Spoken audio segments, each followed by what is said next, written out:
വൈജയന്തി അമ്മയ്ക്ക് വിളിക്കുന്നു. അമ്മ വൈജയന്തിയോട് ചോദിക്കുന്നു, നീ എവിടെയാ? എന്നെ ആർക്കും വേണ്ടല്ലോ, എന്നെ അന്വേഷിക്കേണ്ട, നിങ്ങൾക്ക് വേണ്ടപ്പെട്ടവൾ അവിടെ ഉണ്ടല്ലോ. ഇത് കേട്ട് അമ്മയ്ക്ക് വിഷമമാവുന്നുണ്ട്. അങ്ങോട്ടേക്ക് അലീന വരുന്നുണ്ട്. അലീനയോട് മുത്തശ്ശി ചോദിക്കുന്നുണ്ട്, മോളെ, ഇവർ രണ്ടുപേരുമുള്ള ഈ വടംവലി നിർത്താൻ എന്താ ഒരു മാർഗം? അതിനൊരേ ഒരു മാർഗമേ ഉള്ളൂ മുത്തശ്ശി, നമ്മുടെ വൈജയന്തി മാഡത്തിൻ്റെ എല്ലാ ആയുധങ്ങളും വെച്ച് കീഴടങ്ങുക. ആ ഒരു മാർഗമേ ഉള്ളൂ എന്ന് പറയുന്നുണ്ട് അലീന. നിന്നെ വേണ്ടല്ലോ ബാലചന്ദ്രൻ എന്ന് കമലം വൈജയോട് ചോദിക്കുന്നു.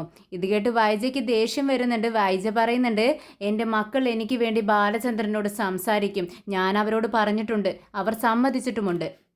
കമലം ഒരു പുതിയ ഹോം നഴ്സിനെ വൈജയന്തിക്ക് ഏർപ്പാടാക്കി കൊടുക്കുന്നു. ആ ഹോം നഴ്സുമായി വൈജയന്തി വീട്ടിലെത്തുന്നു. വൈജയന്തി ഹോം നഴ്സുമായി നേരെ അമ്മയുടെ റൂമിലേക്ക്. അമ്മയോട് പറയുന്നു, അമ്മയ്ക്ക് വേണ്ടി ഞാനൊരു ഹോം നഴ്സിനെ ഏർപ്പാടാക്കിയിട്ടുണ്ട്, ഇതാണ് ഹോം നേഴ്സ് എന്ന് പറഞ്ഞ് കാണിച്ചു കൊടുക്കുന്നു. ഉടനെ മുത്തശ്ശി പറയുന്നുണ്ട്, അതെ മോളെ, ഇത്രയും പെട്ടെന്ന് ഇങ്ങനെ ഒരു തീരുമാനം എടുക്കേണ്ടായിരുന്നു. ബാലനോട് കൂടി ചോദിച്ചിട്ട് വേണമായിരുന്നു നീ ഈ തീരുമാനം എടുക്കാൻ. ഇത് കേട്ട് വൈജയന്തിക്ക് ദേഷ്യം വരുന്നു. വൈജയന്തി പൊട്ടിത്തെറിക്കുന്നു.